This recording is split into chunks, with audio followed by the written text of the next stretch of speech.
Bom dia, pessoal, tudo bem? Bom dia, pessoal. Bom, vamos lá falar do mês passado aí, né? Um mês um pouco mais complicado aí. Eu vou falar pouco aqui porque, na verdade, quem tem mais coisa para falar é o Elson. Então, acho que tem bastante coisa aí lá de fora, Trump, enfim, Brasil também. Acho que bastante coisa do macro Brasil, mas acho que o central aí é lá fora. Mas vamos lá falar um pouco. Mês passado, fevereiro, foi esse mês de inflexão dos mercados lá fora, né? Foi muito forte essa queda que a gente tem visto. A gente tinha falado, já vinha falando que a gente tinha posição e tinha posição relevante, mas a gente conseguiu assim reduzir bem rápido. Aí lá nas primeiras quedas a gente já resolveu sair. A posição diminuiu bastante. Uma parte dessas posições a gente transferiu para posição comprada em China. Então, a gente tem hoje pouca coisa, uma coisa como 8% do PL e sendo metade na China. Então, assim, tem pouca coisa lá fora. Conseguimos também fazer uma movimentação boa, um pouco mais para o mercado doméstico, acabou ajudando também a gente. Algumas coisas que a gente pegou um pouco mais rápidas também no fundo. Mas, enfim, e acho que, assim, mais importante do que isso até, é que a gente tinha montado algumas posições defensivas no fundo, né? Uma delas era utilities, que acabou defendendo, acabou saindo o acordo da Eletrobras, né? Que assim saiu o acordo, mas não foi assinado. Então, essas coisas do governo é sempre melhor assinar, né? Antes de comemorar. Então, acho que por isso que o gringo também está meio com o pé atrás ainda com a Eletrobras. Acho que tem um tempo ainda para assim, para esse negócio todo para o preço. A gente acha que a Eletrobras está longe de estar no preço certo assim, para essa questão ter sido resolvida. Mas ainda assim, uma carteira que acabou indo relativamente bem no mês. A que foi muito mal foi de commodities, né? Em parte também porque o câmbio devolveu o exagero ali do começo do ano, do fim do ano passado. Mas assim, eu acho que não foi tanto isso, né? Acho que talvez outros fatores aí. Alguma coisa como uma outra parte teve o aumento de custo de grãos, né? Isso atrapalhou um pouco, mas a gente acha que assim foi um pouco mais da emoção do câmbio mesmo, né? Talvez não é um negócio que vai passar em resultado, porque na verdade não tinha nem passado aquele câmbio todo de 6,20.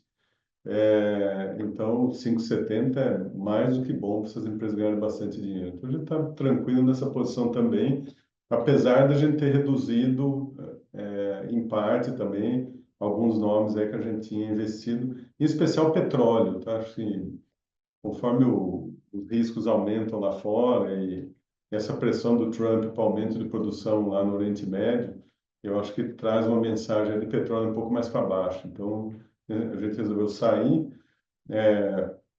A gente continua com a posição em Petro, a gente até comprou um pouco de Petro nessa queda, mas vendemos outras coisas, vendemos Prio e a Brava.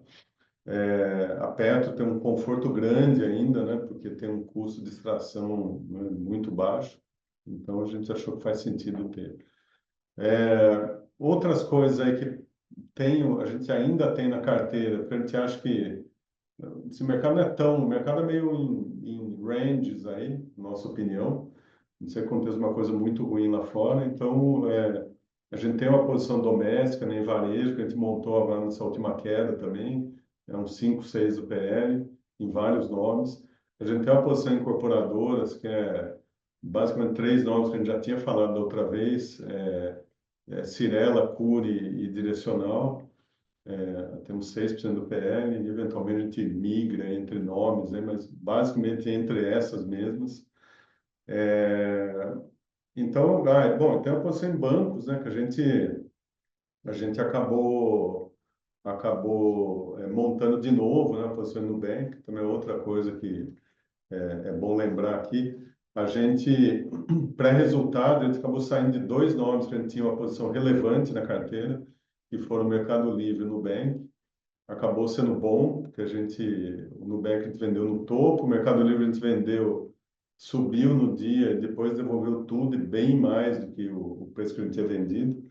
Então, a gente até remontou aí um pedaço da posição e, eventualmente, um pouco mais para baixo, a gente começa a aumentar um pouco mais. Mas foi um trade bom para o fundo, acho que, além de ter tido resultado bom, eliminou um pouco da volatilidade aí no dia de resultado.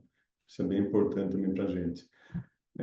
E acho que de outras posições relevantes, a gente tem Localiza, né, que a gente é um nome que a gente já vinha comprado há algum tempo, não muito diferente, por volta do último preço, talvez um pouquinho acima, né? A gente, quando o papel caiu lá, o ano passado, a gente já vinha reduzindo um pedaço, tinha reduzido um pedaço grande antes do resultado, depois acabamos tomando aí um hit aí, e zeramos, e aí depois o papel caiu bem mais, e a gente montou posição de novo. Então, a gente está aí, acho que é desafiador esse ano para essa empresa, né? Porque tem duas coisas aí jogando contra, né?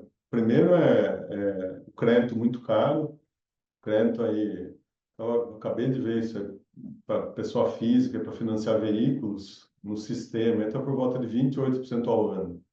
Quer dizer, é uma taxa bastante elevada, né, para o cara comprar um carro.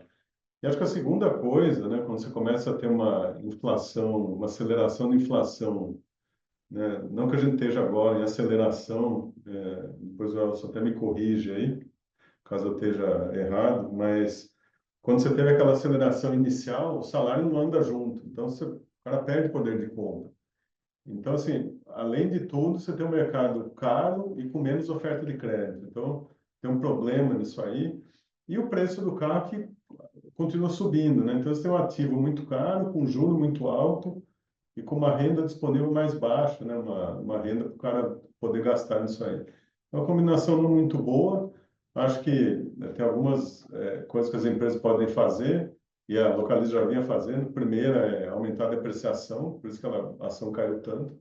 Aumenta a depreciação dos veículos, claro que passa em resultado, mas tem que compensar isso em tarifa. Ela subiu muito tarifa no passado. Então, isso aí também é um ponto importante, mas evidentemente isso aí diminui o mercado endereçável dela, então, de aluguel de veículos ali. Então, assim, essa combinação de juros subir muito e muito rápido é muito ruim para a empresa. Nesse preço, a gente acha que grande parte disso aí já está no preço. A gente acha que quando o juro fizer um topo e mostrar que em algum momento vai poder cortar de novo, né? Você começar a ver quando vai ser esse momento, acho que esses papéis deveriam dar bastante, né? Não só ele, como bancos deveriam dar muito, essas empresas de energia elétrica, nas utilities, deveriam dar bastante nesse cenário, varejo também, quer dizer, um cenário melhor para o mercado. Não precisa esperar o juro fazer o topo, né? E ver como é que a atividade se comporta até lá também. Acho que é isso. E em relação à nossa carteira, que eu falei já um pouco como é que a gente está, né? Mas acho que o que faltou dizer aqui é o net comprado e o gross da carteira. Net comprado é 98% e o gross uns 135, mais ou menos. Então, lembrando que a gente tem um pedaço que é um long short que a gente tem feito aí regularmente na carteira, que ocupa 15 pontos percentuais de exposição do fundo. Acho que da minha parte é isso. Eu passo para o Elson aqui e fico para as perguntas, tá? Legal. Bom dia, pessoal. Vamos lá, então. Então, tem razão, tem bastante coisa aqui para falar. Um monte de coisa aconteceu ao longo de fevereiro. E eu acho que um negócio muito importante é que a dinâmica do mercado em fevereiro foi muito diferente da dinâmica que a gente vinha vendo desde que o Trump ficou claro que o Trump ia ganhar a eleição. Tá? Tem duas coisas aqui que foram importantes. Uma está chegando mais perto, né? O Trump foi prometendo um monte de coisa aqui do ponto de vista de tarifas. E ele, com idas e vindas, está fazendo algumas coisas. Tá? O fato dele ir para cima de Canadá e México, que é países em que eles têm um acordo comercial muito forte e que são economias muito integradas, é um sinal de que ele talvez esteja disposto a correr um pouco mais de riscos. Tá? Por outro lado, ele continua com idas e vindas, quer dizer, novamente ele botou lá os 25%, e voltou atrás e deu prazo até começo de abril para rever se você vai ficar com esses 25% para Canadá e México. Sim, história de tarifa, eu acho que é dentro do governo americano, uma coisa, uma tese ainda não bem definida. Tem um pedaço lá que é muito a favor de olhar a tarifa de um jeito permanente, então você fazer algo grande, forte, talvez rápido, que seja permanente para você trazer a manufatura de volta para os Estados Unidos, um processo que, assim, honestamente, é meio um terraplanismo econômico, mas assim, tem muita gente dentro do governo americano que acredita nisso. O próprio Trump fala de tarifa, a carreira política dele inteira, né? Por outro lado, você tem gente lá que acha que é mais uma questão negocial, que é uma coisa que você até acredita que você possa trazer um pouco mais de industrialização, mas que você vai tentar fazer isso de uma maneira, em vez de choques, você vai negociar e vai tentar diluir isso num tempo. Essas idas e vindas, na verdade, eu acho que são um reflexo disso. A gente não sabe o que prevalece. Tem uma coisa aí que ficou menor no fim de semana, que é a put de Trump, né? O mercado sempre achou que se o mercado caísse demais, o Trump aliviaria um pouco na agressividade da política. Parece que essa barra é um pouco mais alta, tá? Mas, de fato, me parece que o Trump vai olhar para os custos, tá? Então, no fundo, essa é uma discussão que a gente vai ter que estar olhando o tempo inteiro. Mas em fevereiro, essa discussão ficou um pouco mais madura. Então, esse é um ponto. Tem um pouco mais de risco de tarifa na mesa. Ele é o suficiente para você mudar o policy do Fed? Não. Acho que o Fed está olhando para ver os efeitos. Primeiro, se vem realmente algum aumento mais sensível de tarifa, como é que ele é distribuído no tempo, e três, qual que é o efeito econômico disso. E aí, eu acho que a gente entra no segundo fator que é muito importante, que aconteceu em fevereiro, explica boa parte dessas mexidas, é que mudou a reação de preços. Tem duas coisas que acho que a gente tem que olhar. Uma é mais um pouco um risco maior de tarifas. Dois, parece que esse barulho todo de tarifas está começando a afetar a demanda agregada, a economia americana. Você não está pegando isso nos dados ainda completamente, ainda que o retail sales de janeiro estivesse vindo um pouco mais para baixo do que esperado, mas você pega isso nos PMIs, pega isso nos índices de confiança, tá?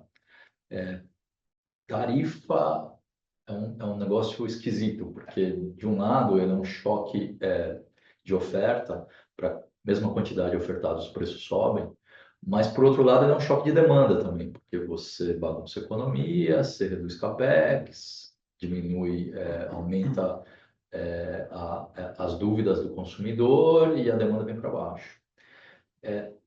Parece que esse segundo efeito aqui sobre a demanda está sendo mais importante. A gente começa a pegar isso um pouco nos dados, o mercado foi olhar mais para isso. Tá? Isso é mais importante ainda no caso de México e Canadá, onde as economias são muito integradas. Então, é feito sobre a demanda agregada, sobre o investimento. Das tarifas aqui é muito maior.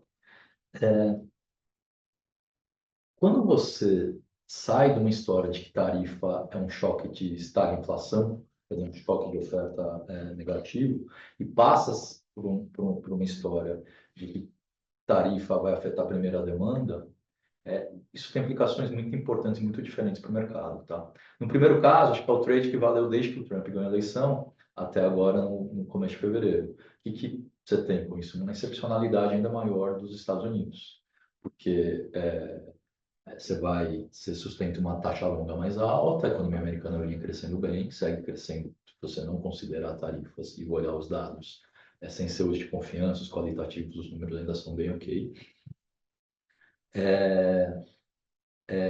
Então, a grande tese de aumento de produtividade global, o fluxo fica por lá. Então, essa é uma história de esse ambiente com tarifas, mas um choque mais de estagflação, ele não é bom para os mercados, é verdade, mas o mercado americano, particularmente, é o que ele ainda ganha com menor regulação, com tax policy, por aí vai. Então, essa história que valeu até meados do mês passado. Quando essa história flipa para uma coisa, vou bater mais na demanda, a queda de demanda vem na frente, a reação do mercado é diferente. Tá? Essa linha aqui, você vai ver menos juros, você vai ver o dólar perdendo valor, você vai ver o dinheiro espalhando mais, essa grande excepcionalidade para os Estados Unidos vai morrendo porque a economia americana está desacelerando mais rápido e porque o policy, a incerteza toda do policy, bate primeiro na demanda americana. É meio isso que a gente tem visto, quer dizer, se você pegar dos picos para cá, de meio de fevereiro, final de janeiro para cá, 10-year caiu de 4,80 para 4,20. A gente quase não tinha corte na curva, a gente tinha 1 ou 2 cortes na curva, agora a gente já está com mais de 4 cortes na curva nesse ciclo. E o dólar saiu de 110 para 103. Bom, e é claro, né, a gente viu isso ao longo das últimas 2 semanas, equities US deixaram de ser um sweet spot, muito pelo contrário.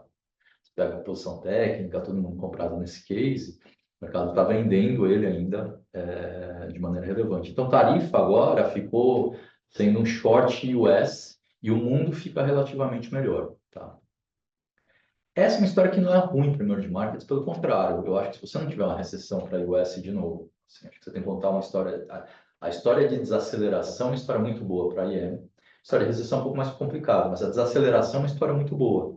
E acho que essa está ficando mais madura.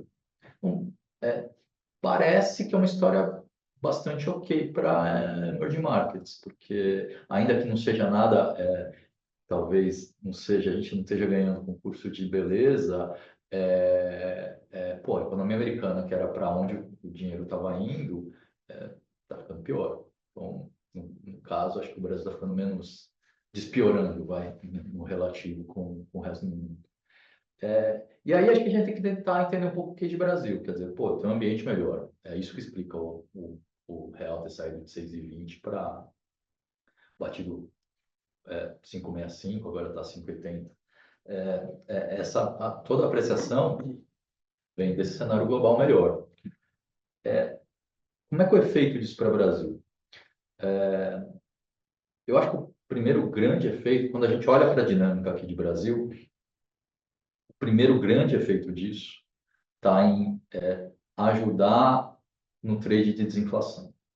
Então, o que está acontecendo aqui com a economia brasileira? Você subiu juros para caramba, o BC ainda vai dar mais uma de 100 agora em março.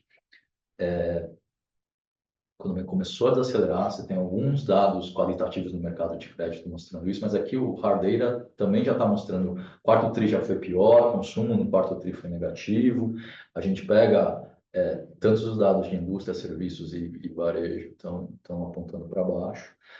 Não é nada que sinalize recessão no curto prazo, mas vai ser um efeito cumulativo. Acho que a gente vai ver uma desaceleração quando a gente estiver olhando lá para o final desse ano, cara, da economia já não vai ser mais tão boa, tá? Então, estamos vendo a desaceleração. O global te ajuda muito, porque o câmbio veio para níveis que são mais razoáveis. Tá? Então, estão em níveis mais ou menos compatíveis pré-pacote do Haddad. Isso ajuda muito na reancoragem. E as expectativas ainda estão subindo, mas agora muito menos. Tá? Essa história de desinflação muito guiada por câmbio e atividade vindo para baixo é a história boa de Brasil. Significa que a gente está mais perto de um ponto que o Marcelo mencionou, que é meio o pico da subida de juros. O mercado chegou a tradear lá no começo do ano quase 16 pontos de terminal. Hoje, parar nos 14,5 com 15, eu acho que parece ok. Prefiro parar com 15 para ter uma margem de segurança, claro, mas acho que esse é um range que faz sentido nesse tipo de ambiente. Aqui eu acho que tem uma parte boa de papéis que ganham com isso. Então eu tenho ponta longa com 2 fatores ajudando a desaceleração da economia, um pouco mais de reancoragem, que ainda que muito amarrada no Durex, porque a gente não resolveu o fiscal. Mas isso, a desaceleração da economia e o câmbio ajudam. A gente tem um patamar ainda de juros real muito alto. E a gente tem um global com as taxas longas indo mais para baixo. Tá? Então, tem uma história aqui que é o que a gente quer pegar. Eu acho que nossos cases muito de utilities, no certo sentido, bancos, home builders, tudo isso que você somar isso tudo vai dar quase 60% da carteira, quase 50% da carteira, mas localiza, né? Vai dar perto disso. É o que a gente quer pegar, acho que é o core do que a gente quer pegar. A gente tem um trade, mais trade, né? Porque a gente acha que a atividade é um risco, mas assim, claro que num ambiente em que essas coisas, se você tiver um pouco mais de dinheiro global espalhando para outros mercados, cases que ficaram muito para trás nessa queda, e como o varejo, alguns cases, algumas empresas do varejo vão andar para caramba, a gente quer pegar um pouco disso também.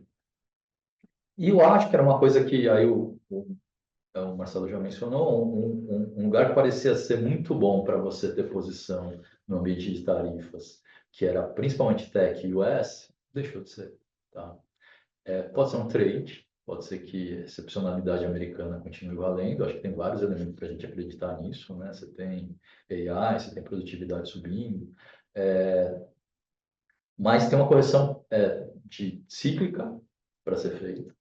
Tá? O ciclo parece não impulsionar o ciclo americano parece não ser melhor do que os outros, parece estar um pouco pior agora pelas questões de policy deles. E tem uma questão técnica, né? Um mercado muito comprado nisso. Então, a gente diminuiu rápido isso, espalhamos um pouco mais, compramos um pouco mais de Brasil com esse caixa, compramos um pouco de China. Acho que assim, faz sentido. Qual que é o cenário de sonhos para o Brasil? Assim? E acho que ainda é um pouco cedo para sonhar nisso, mas assim, um grande cenário de sonhos para o Brasil é que você emende o trade de desinflação aqui, que é um cenário bom, é para isso que a gente está posicionado, com a eleição. Se você conseguir fazer isso, é um nível completamente diferente de preço. É, é uma história excepcional. Acho que está cedo para isso. Eu olharia muito para o trade de desinflação e ele é muito pendurado com as questões globais. Se o câmbio for embora e voltar para 6,20, esse trade de desinflação acabou. Tá? Mas, assim, o trade de desinflação, a gente vê isso nos dados, a gente está convicto disso. O trade de eleição, a gente gosta da história. A gente acha que vai ser Tarcísio em 26, acho que faz todo sentido o Bolsonaro apoiá-lo, e aí acho que nas condições atuais, nesse nível de popularidade que está o governo, o Tarcísio é favorito, ele, mesmo com nível de conhecimento muito abaixo, ele já aparece no segundo turno nas pesquisas na frente. A questão é que, assim, depende da decisão do Bolsonaro, o Tarcísio não vai, ele tem uma reeleição certa aqui, garantida, que ele não vai sair candidato antes do Bolsonaro, sem o apoio do Bolsonaro, não vai com a direita dividida, não vai. Eu acho que o Tarcísio é meio um caso único, né? Porque os demais candidatos da direita ou não têm, ou atraem muito pouco voto no primeiro turno, ou atraem muita rejeição. Então, os demais candidatos a centro-direita atraem pouco voto, um monte de gente com 4%, Lazema, Caiado, por aí vai, Ratinho. E o Eduardo, o Michele, é verdade que tem muito voto no primeiro turno, o Bolsonaro transfere esses votos, mas transfere a rejeição também. A grande chance do Lula, na verdade, é se um desses candidatos aí da família do Bolsonaro for apoiado por ele. Então, depende muito da decisão do Bolsonaro. Eu acho que ele só vai tomar essa decisão depois da definição do STF. Até lá, é importante para ele ser o grande líder da direita, até para pressionar o Supremo em relação à condenação ou não e o tamanho das penas. Tá? Depois disso, a agenda zero dele, se ele for preso, passa a ser indulto. Eu acho que ele, provavelmente, se for racional, todas essas hipóteses aí que são difíceis com o Bolsonaro, mas assim, eu acho que ele apoia o Tarcísio. Então ainda está longe, tá? Esse é o primeiro ponto. O segundo ponto é que se as coisas melhoram demais, se esse câmbio vai para, sei lá, 5,30, 5,40, poxa, a inflação vai cair. E aí o Lula volta para o jogo. Assim, tem um limite de até onde você pode ir melhorando também, porque se você melhora demais no ciclo, o estrutural vai piorando. Então, tudo isso para dizer o seguinte, olhe para isso.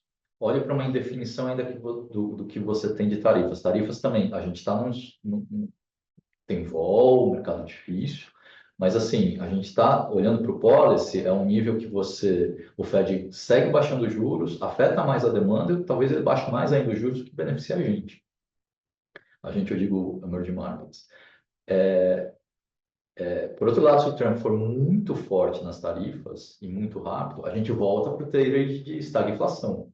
O trade de estagflação não é bom para nada. Assim, talvez seja um pouco melhor para equities US, mas não é um lugar para estar. É uma coisa para você pensar em relativos, eu acho, não para pensar num grande direcional. É um mundo muito mais difícil, talvez o Fed tenha que subir juros. Então, assim, depende muito de como é que o Trump vai dosar isso. Por enquanto, o que ele está sinalizando está ok. Tem idas e vindas, isso me diz que ele está calibrando. E não dá para melhorar demais também, porque senão o nosso ciclo político piora. É um mercado em range, tá? Os ranges são grandes, acho que agora faz sentido estar muito comprado. E a gente tem que ir observando o que acontece lá fora para calibrar se aumenta, diminui, quer dizer, essa exposição. Mas hoje eu olho para o que tem nos preços, eu olho para essa dinâmica global, acho que faz muito sentido estar comprado e comprado nesses trades de desinflação de Brasil, tá? É isso, pessoal. Boa. Tem uma pergunta, na verdade, um comentário aqui. Acabou de sair que o Trump vai subir a tarifa do aço e alumínio do Canadá para 50%. Não sei se quer comentar alguma coisa. Isso a gente vai ver um bocado, assim. Ele vai fazer coisas setoriais. O Canadá, como o Canadá, o Trump voltou nas tarifas, nos produtos que estão enquadrados nas regras do USMCA, mas o Canadá manteve a retaliação, o México não manteve. E o Trump tem uma questão lá com o Canadá que ninguém consegue explicar muito bem. Ele está fazendo essa retaliação da retaliação, tá? Não é bom, mas eu acho que, sim, você vai olhando para, se ele for fazendo em cases setoriais, nunca é bom, tá? O efeito cumulativo é importante, mas ele vai espalhando mais no tempo. São mais setores, mais países, é um negócio que, assim, é impraticável você fazer tudo de uma vez. Então, isso me deixa um pouco mais tranquilo. O que me deixa mais preocupado, por exemplo, é se ele quiser mexer na questão do VAT, que é todo mundo que tem imposto tipo ICMS aqui do Brasil, inclusive a gente, mas para a Europa, por exemplo, que são a reciprocidade de tarifas que ele tá defendendo. Esse é um negócio mais complicado, porque esse é meio linear para um monte de gente. Esse é um negócio para se olhar. A gente vai ter uma pista disso no dia 2 de abril, mas assim, não vai conseguir fazer para tudo, para todos os países, todos os setores. Essa é uma conta muito difícil fazer, um negócio que a gente vai passar o ano olhando para isso. Se você vai espalhando isso no tempo, não tem tanto problema, tá? A dinâmica é mínima. Beleza, vamos para a próxima. Elson, a maior probabilidade de recessão nos Estados Unidos como principal argumento dos mercados para recente sell-off, justificado por fundamentos econômicos ou atribui maior peso a fatores técnicos ruins? Então, acho que faz sentido, assim, realizar para a US, porque era o grande trade que justificava esses níveis de múltiplos e tudo mais. Uma, assim, você precisa ter ganho de produtividade, surpresas de earnings a cada resultado. Mas, mais do que isso, é uma questão de excepcionalidade. Era o melhor lugar do mundo para estar. É o único lugar em que você estava crescendo 3,5 sistematicamente, com a inflação caindo, os juros você cortando os juros devagar e com empresas espetaculares na bolsa.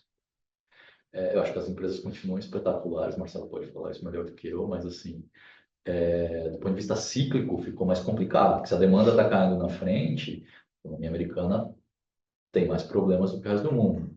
Então, você tem uma queda mais acentuada de juros, isso ajuda a US, mas ajuda porque você está piorando as condições objetivas da economia americana. Então, na queda de juros acaba ajudando mais os demais países, tá? Esse contágio que a gente está vendo de emergentes, aqui também caiu, você pegar a Europa, caiu, principalmente ontem, né? Acho que é meio natural, porque, putz, as vols subiram muito, o VIX dá esses pulos, é natural os mercados ficarem um pouco mais nervosos nesse sentido, mas, assim, a não ser que você faça um jump de atividade muito forte, mas aí o Trump tem que fazer alguma coisa, uma barbaridade de tarifas. A economia americana não vai entrar em recessão agora, dobrando a esquina. Se for uma desaceleração, acho que é saudável. Olhando para o cenário, acho que é um cenário bem ok para a iena. Temos que olhar o Trump 2 de abril agora, acho que é uma data importante. Mas tem que olhar um pouco as decisões que ele vai tomando ao longo do tempo, tá? Mas nesse tipo de equilíbrio, com a demanda desacelerando, tarifas afetando mais demanda do US, acho que é uma história boa para emergentes. Boa. Vamos para o próximo. Marcelo, dado o recente drawdown, volatilidades em classes de ativos globais, ações, juros e commodities, o que fazer e principalmente não fazer nos portfólios e alocações nesse momento? Pois é, isso aí é uma coisa interessante, né, importante, e a gente até comentou um pouco aqui, né, um pouquinho mais cedo, mas a gente tem que tomar cuidado com, assim, com exposição falando de Brasil, né? A empresa muito alavancada em crédito, né, ou em demanda doméstica mesmo. Por isso que a gente tem muito cuidado, a gente está pequeno em varejo, a gente tem porque a gente acha que tudo exagerou na queda, a gente acha que tem um alívio aí. E principalmente nesse ponto que a gente acabou comentando aqui, que a gente está chegando próximo do pico de taxa de juros. Então, mesmo que o cenário não seja bom ainda, mas essas empresas deveriam andar quando o juro fizer o topo. Então, é uma carteira interessante, mas tem que tomar cuidado. E como a gente acha que quando esse momento chegar, essas empresas de utilities também vão ter um retorno muito bom, a gente acaba balanceando melhor esse risco do fundo. E assim, por outro lado, utilities também são muito mais protegidas num cenário mais adverso. Claro que o nível de retorno é diferente, né? Mas não dá para a gente ir all-in, né, numa estratégia só. Mas eu acho que é mais isso, é tomar cuidado mesmo com colocações um pouco agressivas e principalmente, agora falando lá fora, o Elson comentou um pouco aqui agora há pouco, acho que o case de growth ficou um pouco mais, eu não digo nem comprometido, mas eu acho que para aqueles níveis de preço anteriores, né, o crescimento se mostrou insuficiente, né? Então, você tem que ajustar preço, vamos dizer, para um novo nível de crescimento. E também tem outro ponto que também certeza um pouco maior, né? Quem que é o vencedor desse negócio de AI? Né, essa pergunta não foi respondida ainda, acho que tem, né, as várias fases, fase 2, 3, 4. A gente tem procurado, assim, ler muita coisa sobre isso para tentar dizer, bom, é aqui que a gente acha que então os caras vão ganhar dinheiro, né? Acho que tem um ponto interessante aí, para quem se lembra aí da época do começo da internet, as empresas de telecom não ganharam nenhum dinheiro com a internet. Elas fizeram toda a infraestrutura, montaram tudo, e aí veio o Google aqui vender um serviço, pô, mas eu não tenho banda larga, reclama com a sua operadora, entendeu? Investimento zero do Google nisso, né? De todas essas empresas. Então, sempre vai ter o cara que vai carregar o piano e fazer muito CAPEX e não vai se beneficiar. Então, a gente tem que tomar cuidado com quem são esses caras, né? Quem são os caras que vão ficar carregando o piano e não vão ganhar nada, e quem são os caras que vão ser realmente aqueles que vão pegar toda a escala do negócio pela frente. Bom dia a todos. No Brasil, acredita que as medidas como consignado privado, pé de meia, entre outros programas, seriam suficientes para reincentivar a demanda doméstica? Acreditam na mudança da meta fiscal para 2026? Legal, ótima pergunta. Acho que, assim, claramente o Lula está, eu acho que a escolha da Glaze, tem gente falando no Boulos também para o Ministério, são sinais de que o Lula está tentando se defender da queda de popularidade num grupo mais próximo dele. Tá? Ele não está costurando para fora, ele está tentando sedimentar o grupo dele. O PT está com problemas, tem uma divisão grande lá dentro, meio olhando já o pós-Lula. E parece que esse é um foco principal. Do ponto de vista de policy, claramente, assim, o que o PT sabe fazer só tem um botão que ele sabe apertar e é o botão do gasto. Perto da eleição, acho que a tentação vai ficar muito grande, acho muito difícil 26 eles sustentarem meta, acho que assim, essa fantasia eles vão rasgar meio que para o final desse ano, tá? E aí acho que é importante saber o seguinte, assim, o que é o trade que a gente está olhando para o Brasil? A gente está olhando para o trade de que o Brasil está melhorando muito, ele está despiorando, né? O mundo está ficando mais feio, a gente está meio que no lugar, o câmbio aprecia, a gente está desacelerando. E a gente está, meio aquelas placas de fábrica, né? A gente está, sei lá, 100 dias sem nenhum acidente aqui, não fizemos nenhuma besteira nos últimos 60 dias, né? Isso ajuda. Mas, assim, essas bobagens acho que vão aparecer lá na frente, e talvez lá na frente aí você já esteja mais perto de alinhar com o trade eleitoral também, então acho que uma coisa pode compensar a outra, talvez, quando a gente olha mais para o fim do ano, mas pode ser uma história também que o mundo esteja muito mais difícil, o Trump, eu esteja enganado, o Trump vai fazer uma coisa muito maluca de tarifas. E se ele fizer uma coisa muito maluca de tarifas, o ambiente global é muito pior. Um cenário de estagflação para a US, não dá para você ficar soltando fiscal loucamente aqui, né? Então, tem que tomar, eu acho que é mais uma razão um pouco para isso que o Marcelo disse, assim, a gente sabe que tem coisas muito baratas. A gente sabe que, assim, na história de final feliz de Brasil, essas coisas vão mais do que dobrar de preço.